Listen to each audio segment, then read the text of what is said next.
The wind carried dust across the Wyoming plains like a living thing, swirling around the lone figure on horseback.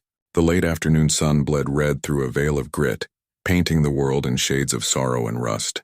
Clara Mae Thompson hunched low in her saddle, her shawl pulled tight, her fingers stiff from cold and fear. She'd been riding for 2 days straight, and her horse, a tired bay mare named Daisy, was running on faith more than strength. The trail had narrowed to a thin, rutted road that wound through sagebrush and stone. Ahead, at the edge of the horizon, a handful of lights flickered weakly against the dying sun. Silver Creek.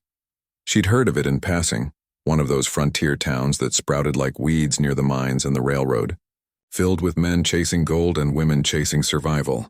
It wasn't where she wanted to end up, but it was the only place left to go. Her husband, Samuel, had been buried just 5 days earlier in a shallow grave on a wind-swept hill outside Rawlins. A mining accident, they'd called it, though the men who worked with him said the ground was unstable long before the collapse. The company didn't care much for widows. The foreman had handed her a few coins and mumbled something about moving on. So she had. By the time she reached the outskirts of Silver Creek, night had settled fully. The town was a crooked line of buildings clinging to the main street like survivors after a storm. A blacksmith's forge burned low. The general store's windows were dark. But the saloon, the Silver Spur, was alive with light and noise. A piano played something off-key but fast. Men shouted, glasses clinked, boots thudded on wooden floors. It sounded like life. Messy, rough, unkind life, but life all the same. Clara dismounted slowly, her legs trembling from exhaustion. She tied Daisy to the post outside and whispered, "Rest now, girl. You've done enough." When she pushed open the swinging doors, the warmth hit her like a wave. The room fell half silent for a heartbeat, eyes turning her way. A woman alone in a saloon wasn't an uncommon sight. But there was something about this woman. Dust-covered dress, grief-lined face, wedding ring catching the lamplight that made the place pause. The bartender, a broad-shouldered man in a worn vest, looked up from drying a glass. His hair was dark, his eyes the gray of thunderclouds. "You lost, ma'am?" he asked, voice low, steady. Clara shook her head. "Just cold," she managed, her throat raw from dust and silence. "And tired. I was hoping for—" She hesitated, glancing around. "A warm place for the night," the piano resumed. The noise crept back in, though quieter now. The bartender studied her for a long moment, then nodded toward an empty table near the stove. "You can sit there. I'll get you some coffee. Ain't much, but it's hot." She sat, hands folded in her lap, feeling the ache in her bones settle. When he returned, she could smell the rich bitterness of the coffee before he set it down. She cupped it like it was a lifeline. "Name's Luke McGraw," he said, leaning on the table edge. "Most folks just call me Luke." "Clara Mae Thompson," she replied softly. "Widow Thompson." Luke gave a small nod, eyes flicking briefly to the gold band on her finger. "Sorry for your loss," she nodded, not trusting her voice. "Where you headed?" he asked. She stared into her coffee. "Nowhere in particular." "Just away." Luke didn't press. He'd seen that look before. The hollow stare of someone whose world had burned down and who didn't yet know what to build in its place. "Rooms upstairs," he said finally. "Belong to the saloon?" "Ain't much, but they're clean. You can have one tonight." Clara looked up, startled. "I don't have much money." "Didn't ask for any," he said simply. "You look like you could use a rest." Something in his tone, steady, unassuming, kind, made her throat tighten. "Thank you," she whispered. He nodded once and turned away to serve a group of card players shouting for whiskey. As she sipped the coffee, the warmth spread through her, loosening the knot in her chest. Outside, the wind howled down the street, rattling the windows like the ghosts of all the lost souls who'd come through Silver Creek. But for the first time in days, Clara wasn't afraid of the dark. Somewhere deep in her chest, beneath the grief and the dust, something faint stirred again, something like hope. Morning came slow and gold over Silver Creek. The storm that had threatened in the night had passed, leaving the air clean and sharp with the scent of pine and smoke. The town stirred to life, wagons creaking down the main street, the clang of a hammer from the blacksmith's, a rooster that didn't know when to quit. Clara woke to the sound of boots on the stairs and the faint hum of conversation below. For a moment she didn't remember where she was. The thin curtain beside the bed fluttered in a draft, sunlight spilling across the rough-hewn walls. Then it came back, the saloon, the coffee, the quiet kindness in the bartender's voice. Her eyes fell on the chair near the door. A folded blanket lay across it. Beneath it, a pair of clean work gloves and a note written in a man's careful hand. For the horse. There's hay out back. Luke. She held the note a moment longer than she needed to. The handwriting was neat but strong, like the man himself, measured, deliberate. When she came downstairs, the saloon was quieter than the night before. The piano was closed, the bar polished to a dull shine. Only a few men sat at the far table playing cards, their laughter low and easy. Luke stood behind the counter, rolling up his sleeves as he set a pot of coffee on the stove. "Mornin'. Mrs. Thompson," he said without looking up. His voice was that same calm drawl, low, steady, with a hint of something gentle beneath the grit. "Good morning," Clara replied. "And thank you." For the room, he nodded. "Didn't sleep much, I bet." She smiled faintly.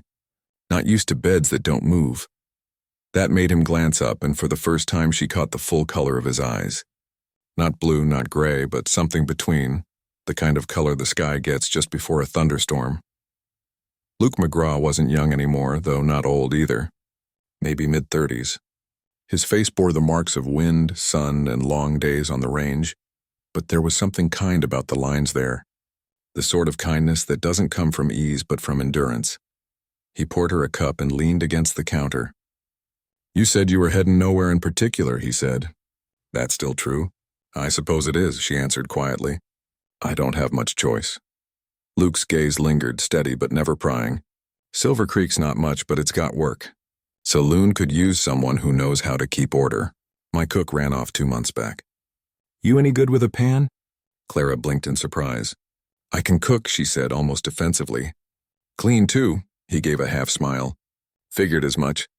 You got that look about you, someone who doesn't sit still when there's work to be done." She hesitated. "What would you pay?" "Not much," he admitted. "Meals, a roof, few coins a week. It's honest, though. Honest." The word sounded like a promise. Clara nodded slowly. "All right. I'll take it." Luke extended a hand. His grip was warm, firm, and careful, as though he knew what it was to be fragile and didn't want to break something already cracked. From that morning on, Clara worked in the Silver Spur. She scrubbed tables, cooked simple meals, mended curtains. The days passed in rhythm, morning chores, afternoon laughter, and long evenings filled with the sound of boots and whiskey glasses. The other girls painted, sharp-eyed and quick with their tongues, were wary of her at first. But she didn't compete for attention and she didn't gossip. She just worked, quiet and steady. Soon enough, they respected her. Every now and then she'd catch Luke watching her from behind the bar. Not the way other men looked at women, but with a kind of quiet understanding, like he saw the storm still living behind her calm. One evening, as she wiped down the counter, she asked him, "You ever been married, Mr. McGraw?" He paused, polishing a glass. "No, ma'am." Came close once. But close don't count much in this life. She didn't press. Something in the way he said it carried the weight of a memory that didn't need unpacking.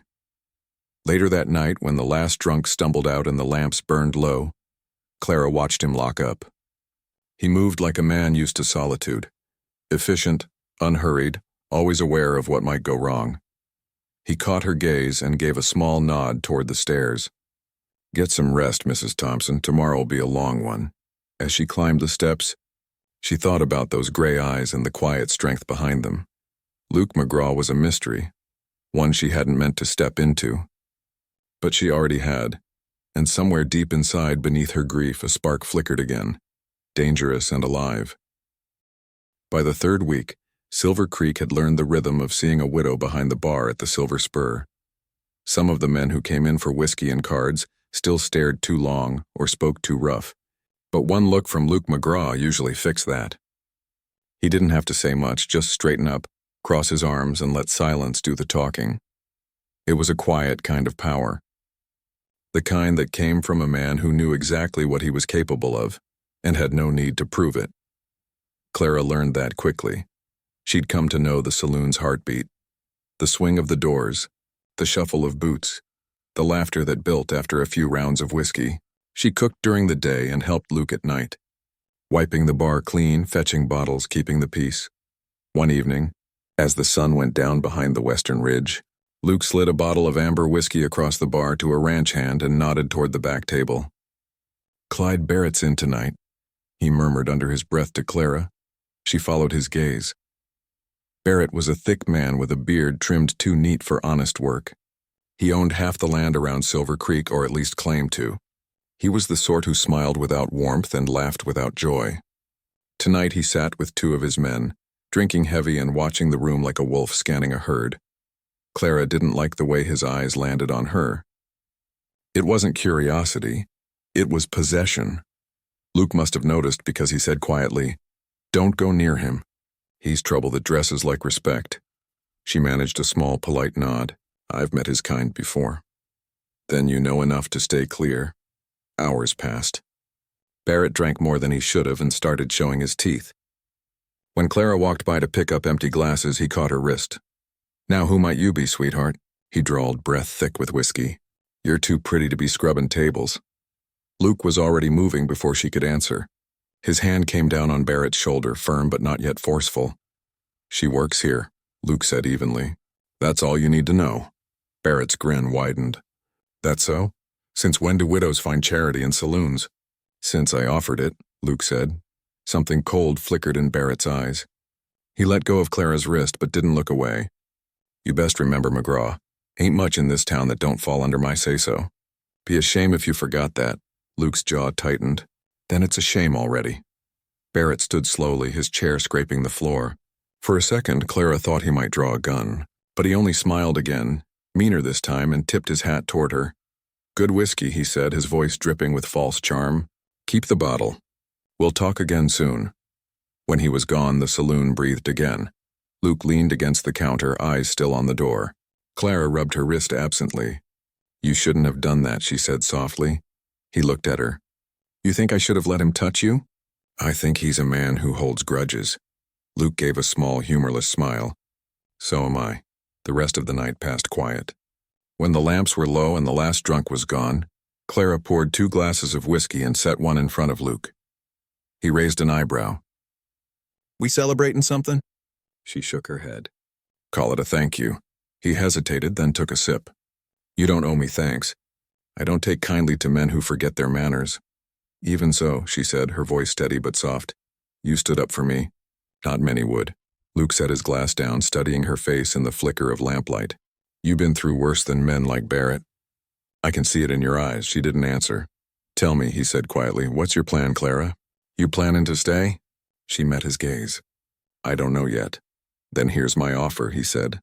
"You keep helping me run this place, and I'll see to it you've got a roof and food as long as you need. No debts, no charity. Just a fair deal." She smiled faintly. "A deal over whiskey?"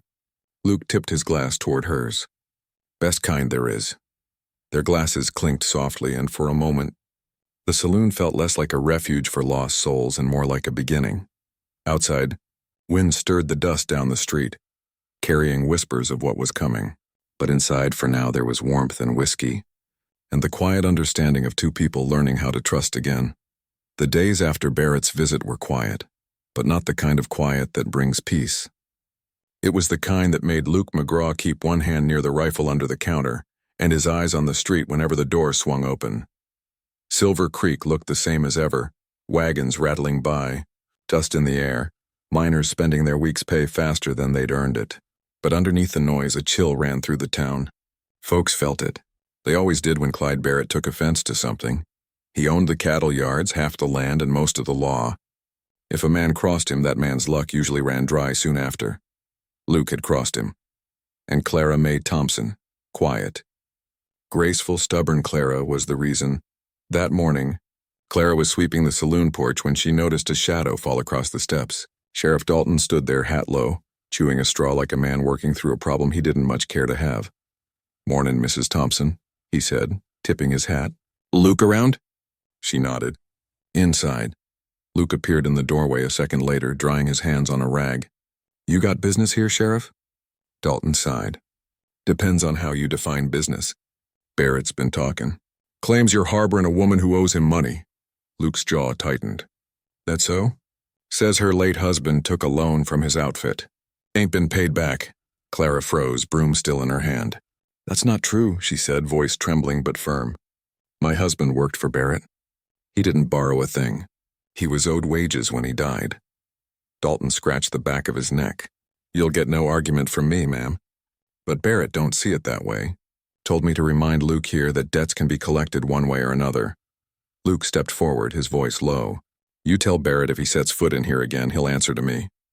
Dalton met his eyes for a long second, then nodded once. I'll tell him. But you know he don't take kindly to men standin' in his way. I never asked him to. The sheriff looked between the two of them, then spat the straw aside and walked off, muttering, God help you both, inside. The saloon was empty, the air heavy with silence. Clara set the broom aside. He won't stop, she said. Barrett never forgets an insult. Luke leaned on the counter, eyes distant. He's used to buying what he wants. You didn't give him what he wanted, so now he'll try taking it. Her hands trembled slightly as she smoothed her apron. Maybe I should leave.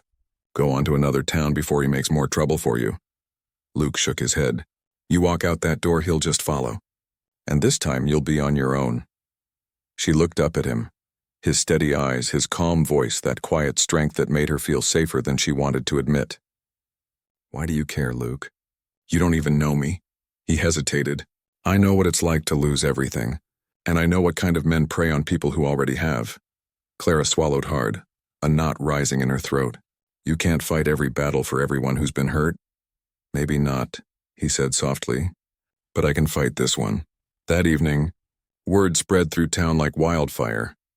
Barrett had sent 2 of his men to check on the saloon. They rode down Main Street just before dusk, spurs clinking, hands resting on the grips of their pistols. Luke was waiting by the bar when they came in. The taller of the 2, scar across his cheek, mean look in his eyes, spoke first. Boss says you're harboring a thief. Luke didn't move. Boss should mind his own whiskey, the second man smirked. You talk brave for someone outnumbered. Luke's voice stayed calm. You boys countin' wrong then. They blinked, realizing suddenly that 6 miners and ranch hands had gone quiet, eyes turning toward them, loyalty leaning in Luke's favor. The scarred one spat on the floor. You just made yourself a problem, McGraw. Luke nodded. Reckon I did. The 2 men backed out, muttering curses under their breath. When the doors swung shut behind them, the room exhaled. Clara came out from the kitchen, pale but composed. They'll come back, she said. I know, Luke replied. You could still send me away. He met her gaze. And you could still run. But I don't think either of us is built for running anymore. Something in her broke then, not in weakness, but in surrender.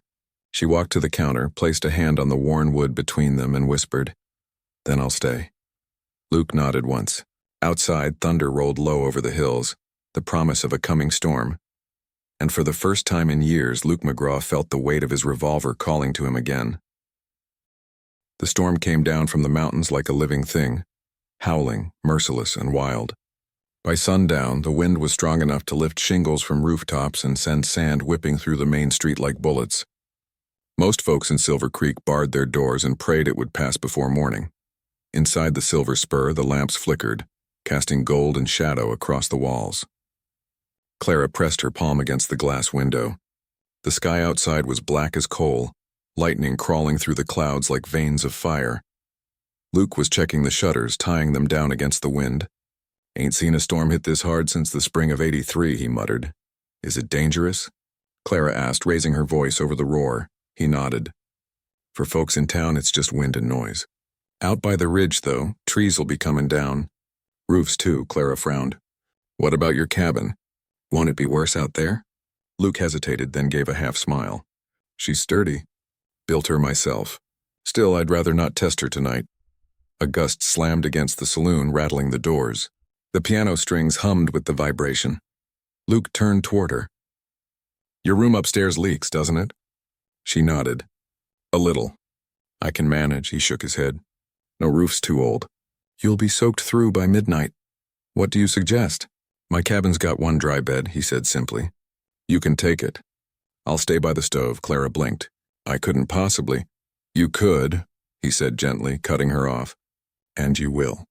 I ain't about to let you freeze in that drafty room. They left just before dark, pulling their coats tight against the wind.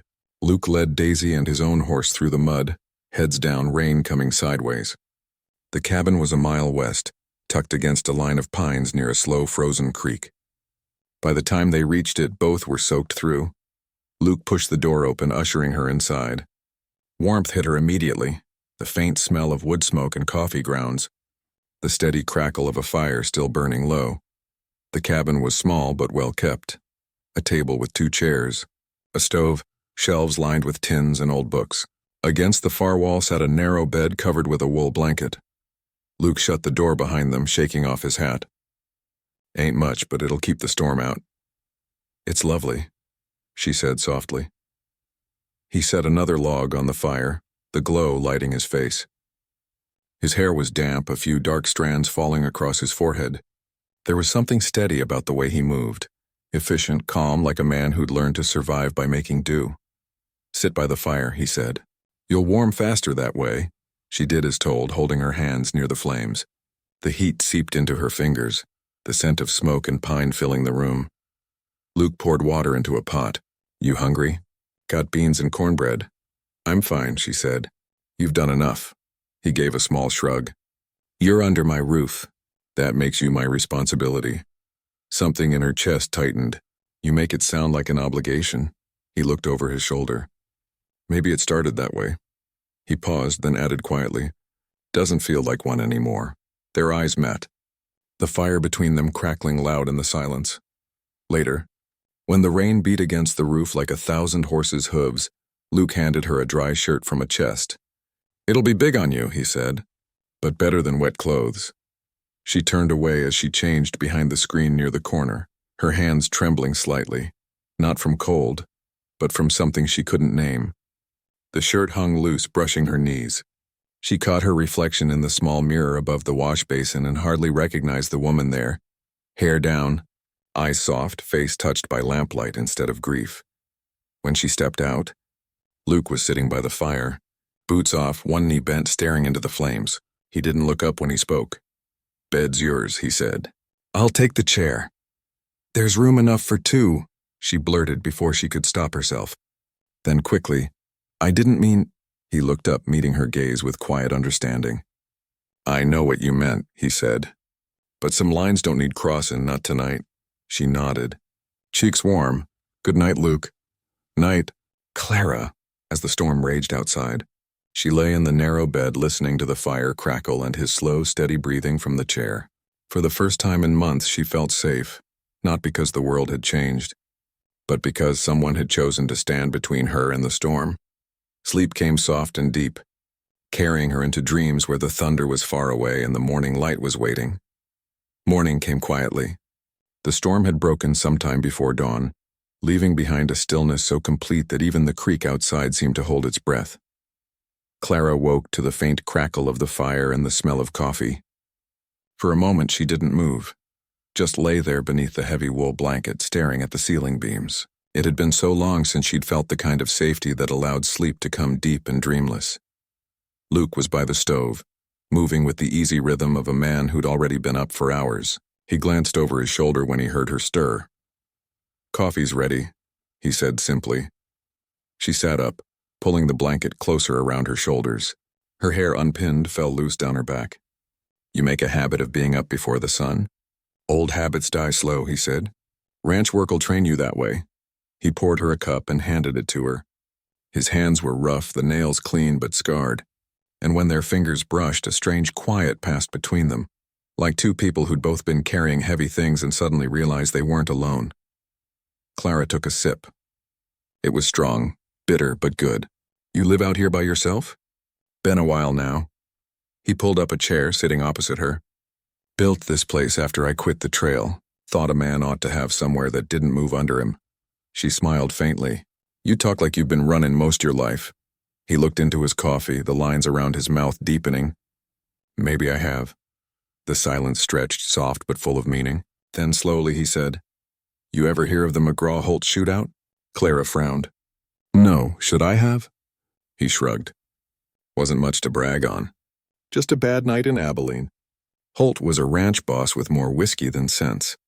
He drew first, I was faster. Folks called me a hero for about a week. Then his brother came looking for me, killed a man trying to get to me. That's when I put the gun down. Haven't drawn it since. He leaned back, eyes far away. When you see what a bullet can do up close, how it takes more than it gives, you stop wanting to be quick. Clara studied him quietly. You carry it still? Always, he said. Ain't proud of it. But it's part of me, she nodded, understanding. Pain had a way of settling deep in the bones. Luke took a slow breath. What about you, Clara? What's the story behind that look in your eyes? She gave a faint, sad smile. Which one? The one that says you've had to be strong too long. Her gaze dropped to her hands. Samuel, my husband, was a miner. Good man, gentle. But when work dried up, he took a job in Barrett's pit. They promised him steady pay if he worked double shifts. I told him it was too dangerous, that the ground was bad. He said we needed the money. Her voice trembled and she looked away toward the fire. The shaft collapsed 3 days later. I waited by the mouth of that mine till they brought him out. The company said it wasn't their fault. Barrett called it an accident. Then he took our house to cover expenses. Luke's jaw clenched. That sounds like Barrett, all right. I buried Samuel with my own hands, she whispered. Then I rode until I ran out of road. Silence filled the cabin. Outside, a bird began to sing. Just one note, fragile and bright. Luke stood, poured her another cup of coffee and set it beside her. You deserved better. She looked up at him, eyes glassy but unbroken. We all do. He sat again, elbows on his knees. If Barrett tries to come after you again, he'll have to go through me. Clara shook her head softly. I don't want you getting hurt on my account. He smiled, a quiet, tired kind of smile. Too late for that. I already am. Her breath caught, not at his words, but the way he said them. Simple, honest, without demand. The morning light fell through the window, catching the dust motes that danced between them. For a long while, neither spoke. The ghosts had been named, the burden shared, and for the first time, the air between them felt lighter. When Luke finally stood to stoke the fire, Clara whispered, Thank you for telling me. He looked over his shoulder, eyes soft and gray. You can't outrun ghosts, Clara, but sometimes, if you let the right person in, they stop following so close. Outside, the storm clouds broke apart, letting the first true sunlight spill across the valley. Inside, 2 weary souls found themselves warming to something that felt dangerously close to hope. 3 days passed in a fragile kind of peace. The storm had cleared, the air sharp and clean, and Silver Creek looked almost gentle under the bright spring sun. But both Clara and Luke knew better than to trust good weather. It never lasted long out west. Luke kept busy patching fences, oiling his rifle, and checking the saloon in town every morning. Clara tended to the cabin, sweeping the porch, boiling coffee, helping mend the saddle straps that had worn thin. There was an ease between them now, unspoken, natural. Sometimes she'd hum while she worked, and Luke would pause outside the doorway just to listen, pretending he was checking the firewood. For a man who'd lived in silence so long, her voice was a kind of mercy he didn't know he needed. But peace has a way of drawing trouble. It came in the form of hoofbeats. Late one afternoon, Clara was hanging linens to dry behind the cabin when she heard the sound. 2 horses, heavy and fast, coming down the ridge road. Her breath caught. Luke stepped out from the barn, eyes narrowing. Inside, he said quietly. She hesitated. Luke. Now, Clara. Something in his tone left no room for argument. She slipped inside, heart pounding, and peered through the curtain. 2 riders pulled up in front of the cabin, dust rising around them. Both wore long coats and pistols slung low. One of them, the scarred man from the saloon, spat into the dirt. Afternoon, McGraw, he called. Boss says you've been playing sheriff out here. He don't take kindly to interference. Luke stood at the edge of the porch, calm as ever. His hands hung loose at his sides, but Clara knew the truth. His reflexes hadn't dulled. Barrett send you to talk or to make a mess? The second man smirked. Guess that depends how polite you feel. Luke's eyes flicked once toward the window. He knew she was watching. Then he said evenly, You tell Barrett I'm done talking. He wants something, he can come ask me himself. The scarred man laughed. You think you can take on Clyde Barrett? He owns this town, McGraw. You're just a washed-up gun hand playing bartender. Luke's expression didn't change. Maybe. But I'm the kind that still hits what he aims at. The laughter stopped. The men exchanged a glance, then turned their horses. The scarred one leaned close as he passed. "You should have stayed quiet, Luke, you and that woman both." They rode off, the sound of their hooves fading into the hills. When the silence returned, it was heavy. Clara stepped out slowly, wrapping her shawl tight. "He won't stop, will he?" Luke shook his head. "No, he's the kind that takes a man standing as an insult. And I just insulted him in front of his dogs. What will he do?" Luke's voice was calm, but there was iron beneath it. "He'll come himself next time. And he won't come alone." Clara's face went pale. "You could leave, Luke, go south, start again." He looked at her then, steady, quiet, resolute. "You could too. But I'm guessing neither of us wants to run anymore." Her throat tightened. "No, not anymore." He nodded once, decision made. "Then we'll be ready." That night, Luke brought out a wooden box from under the floorboards of the cabin. Inside lay a Colt .45, clean and oiled, resting beside a handful of shells and a worn leather holster. Clara watched from the doorway, candlelight flickering across her face. "You said you gave it up," she whispered. "I did," Luke said, loading the cylinder. "But sometimes the past don't stay buried unless you put it down yourself." She stepped closer, her voice low. "You don't have to do this for me." He looked up at her. "This ain't about just you. Barrett's the kind of man who thinks fear's the law of the land. Someone's got to remind him it ain't." He stood, belt in hand, the revolver hanging at his side once more, a ghost resurrected.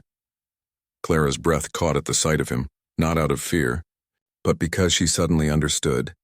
This wasn't just a fight for her. It was Luke's reckoning. He turned toward her, eyes softer now. "If things go bad, you take Daisy and ride north. Don't stop till you hit the river." She shook her head. "No, I won't leave you." He stepped closer, his hand brushing her cheek, rough and gentle all at once. "You might have to." "Then you'll have to stop me," she whispered. For a long moment, neither moved. The fire cracked, the wind sighed, and something unspoken settled between them. Something stronger than fear, older than loss. Outside, far off in the night, thunder rumbled again. But this time it wasn't a storm. It was the sound of hooves on the horizon. The morning came gray and cold, heavy with the kind of stillness that warns a man something's coming. Silver Creek was quiet. Too quiet. The miners had stayed home. The shopkeepers kept their doors locked, and even the wind seemed to have left town. Word had spread that Clyde Barrett was riding in, with 5 men at his back and a score to settle. Luke McGraw stood at the end of Main Street, hands loose at his sides, dust swirling around his boots. He wore his old hat, the brim shadowing his eyes, and the Colt on his hip gleamed dull and ready. Beside him, Clara waited on the saloon porch. Her shawl fluttered in the wind, and though her face was pale, her chin was high. She'd tried to convince him to leave that morning. He'd just smiled, kissed her hand once, and said, "Some things a man can't walk away from twice." Now she stood silent, heart pounding so hard she could hear it in her ears. At the far end of the street, 6 riders appeared through the haze, Barrett in front, wearing a fine coat and a look of confidence that didn't quite reach his eyes. His men fanned out behind him, rifles across their saddles. Barrett reined in, his horse snorting and stamping at the dirt. "McGraw," he called, voice booming down the street. "I warned you about meddling in my business." Luke's reply came quiet but clear. "This ain't your business, Barrett. It's hers, and it's done." Barrett laughed deep and cold. "Done? I don't think so. You see, I built this town. Every plank, every man, every dollar runs through me. You can't just say a thing's done 'cause you want it that way." Luke's gaze didn't waver. "Funny. I thought men like you always said that right before they lost it." "All?" A murmur rippled through the handful of townsfolk, brave enough to peek through windows and cracks in doors. Barrett's smile slipped. "You think you're faster than me, McGraw? Or maybe you're just hoping these folks'll believe you're still that man you used to be." Luke took one slow step forward, the wind catching his coat. "I don't want to be that man, but if you push me, I'll remind you what he looked like." The words hung in the air, heavy as thunder. Barrett's eyes hardened. "Kill him!" The first shot came from one of Barrett's men. The crack of the rifle echoed off the buildings, and a window shattered somewhere behind Luke. But the bullet missed. Luke drew. It happened faster than thought. One clean motion, smooth as breath. His Colt roared once, twice, and both gunmen went down before their rifles hit the ground. Barrett's horse reared. The others scattered, taking cover. Smoke hung in the air, thick and bitter. Luke ducked behind a water trough as another bullet splintered the post beside him. He fired again, dropping a third man. The sound rolled through town like rolling thunder. Clara crouched behind a barrel on the porch, praying under her breath, her hands shaking. She saw Luke move with purpose, calm, precise, no fear in him. This was the man he'd been once, the man he'd tried so hard to bury. Then Barrett shouted, "You can't win, McGraw." Luke stood, eyes steady. "I ain't trying to win. Just trying to end it." He stepped into the open, the street between them stretching like judgment. Barrett drew. Quick, practiced, but not quick enough. Luke's shot rang out. Barrett's revolver fell from his hand and he slumped in the saddle, disbelief frozen on his face. For a moment, everything went still. The smoke drifted upward, the echoes faded, and Silver Creek held its breath. Barrett's horse bolted, leaving him crumpled in the dirt. Luke lowered his gun, breathing hard. A thin line of blood trickled down his arm. He'd been grazed, but he was still standing. Clara ran to him, skirts flying, voice breaking. "Luke!" He caught her before she could fall, his good arm wrapping around her. "It's done," he whispered, voice rough with exhaustion. She pulled back, tears shining. "You're hurt." He gave a faint, crooked smile. "I've been worse." Sheriff Dalton appeared from around the corner, rifle in hand. He looked at the bodies, then at Luke. "Guess justice came early today." Luke holstered his gun. "Justice don't come early. Just late enough to matter." Dalton nodded slowly. "I'll see to the cleanup." As he turned away, Clara pressed her forehead against Luke's chest. His heart beat steady beneath her cheek. "You didn't have to do this for me," she whispered. He lifted her chin, his thumb brushing away the dust and tears. I did it for us." The wind shifted, carrying away the last of the smoke. Silver Creek had a new story now, a story about a widow and a cowboy, about courage, redemption, and the kind of love that stands its ground. And as Luke and Clara walked away from the street, arm in arm, the town that once belonged to Barrett began to breathe again. The gunsmoke lingered over Silver Creek long after the echoes faded. The townsfolk whispered about what had happened, how Clyde Barrett met his end, how Luke McGraw stood alone in the street and lived. But Luke didn't stay to hear it. He rode out of town before the sheriff could ask questions he didn't care to answer. Clara followed close behind, her shawl pulled tight against the cold wind, her eyes never leaving his back. By the time they reached the cabin, the sun had dipped low, painting the valley in gold and crimson. Luke swayed a little in the saddle. The graze on his arm wasn't deep, but blood had soaked through the bandage and exhaustion had settled deep in his bones. Clara was off her horse before he could dismount. "You should have told me it was worse," she said, voice trembling. He tried a smile. "Didn't seem polite to complain after winning." "Winning?" She shot back, helping him down. "You nearly got yourself killed." He chuckled softly, wincing as his boots hit the ground. "Seems to be a habit." Inside, the fire was low, the air cool and still. Clara guided him to the chair near the hearth, fetched water and tore fresh cloth for a bandage. Her hands moved quick and steady, though her face was pale. Luke watched her work, the pain forgotten for a moment. "You've done this before," she nodded. "Samuel used to get hurt in the mines. Cuts, burns. You learn fast when there's no doctor for miles." The mention of her husband hung between them for a heartbeat. But there was no bitterness in it now, just memory. When she finished cleaning the wound, she tied the bandage tight and sat back, hands trembling. "You should rest," he shook his head. "If I sleep, you'll sit up worrying." "Maybe I will anyway." He smiled faintly. "Then at least sit by me." So she did. The fire crackled softly, throwing long shadows across the room. Outside, a wolf howled somewhere in the distance. For a long while, they sat in silence. Clara watched the flames, her mind replaying every sound of that gunfight. The shots, the dust, the stillness after. Finally, she whispered, "I thought I'd lost you out there." Luke's eyes were half closed, his voice low and rough. "Would have taken more than Barrett to do that." "But he almost did," she said. "And I realized something. I can't keep running from the past or from what I feel."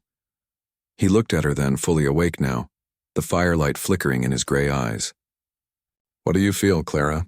She hesitated, then said quietly, "That maybe the Lord didn't send me into that saloon by accident. Maybe I was meant to find you." Luke's breath caught.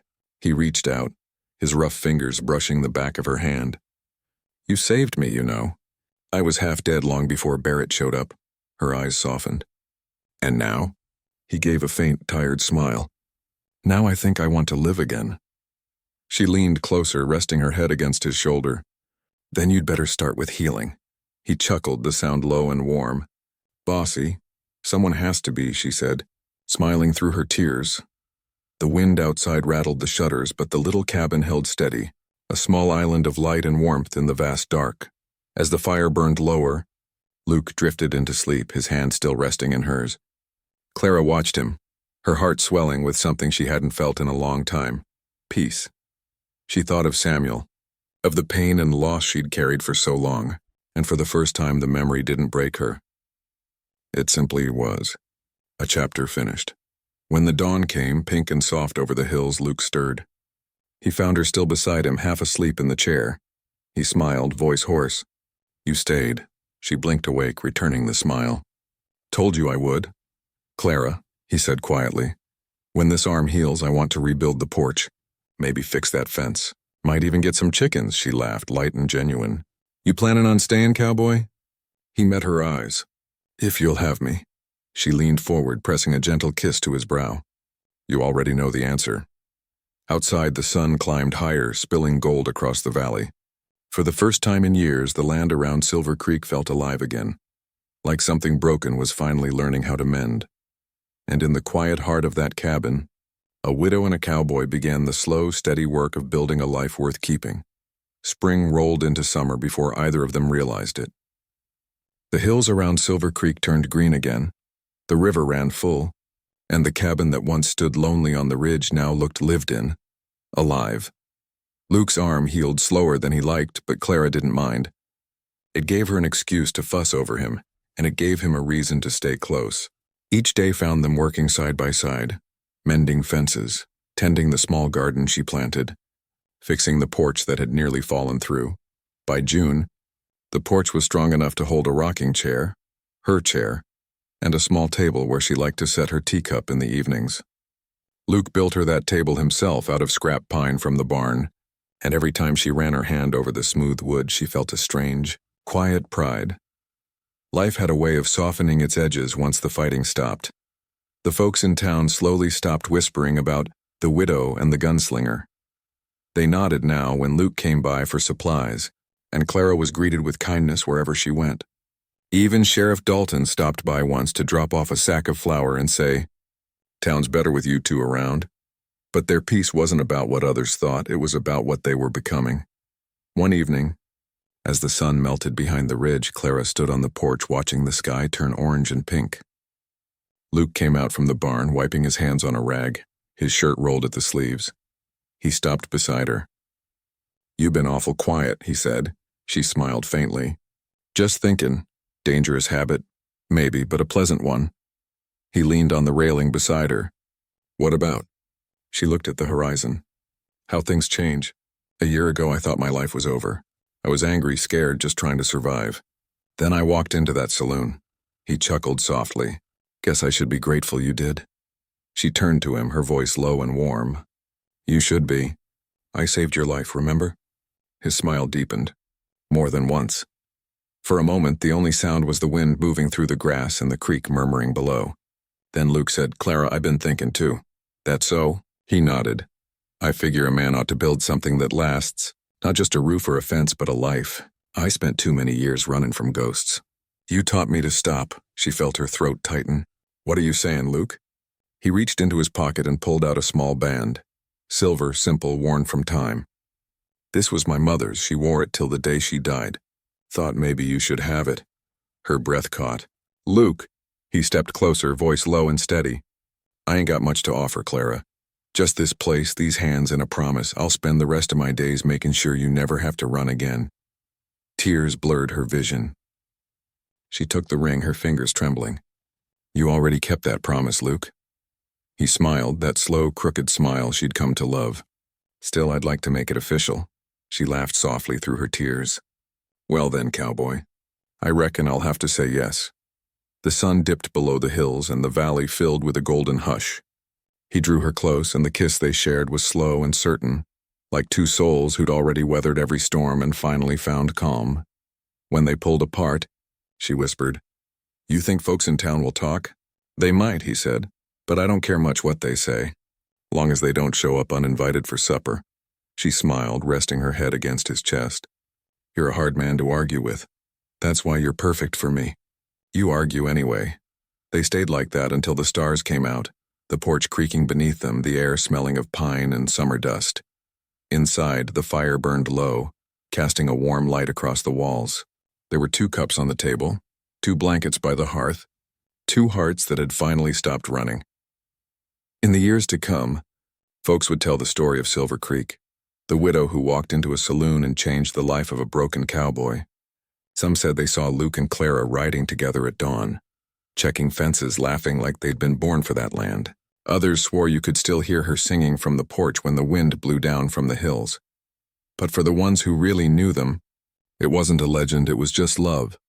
Quiet, steadfast, earned the hard way, the kind that lasts.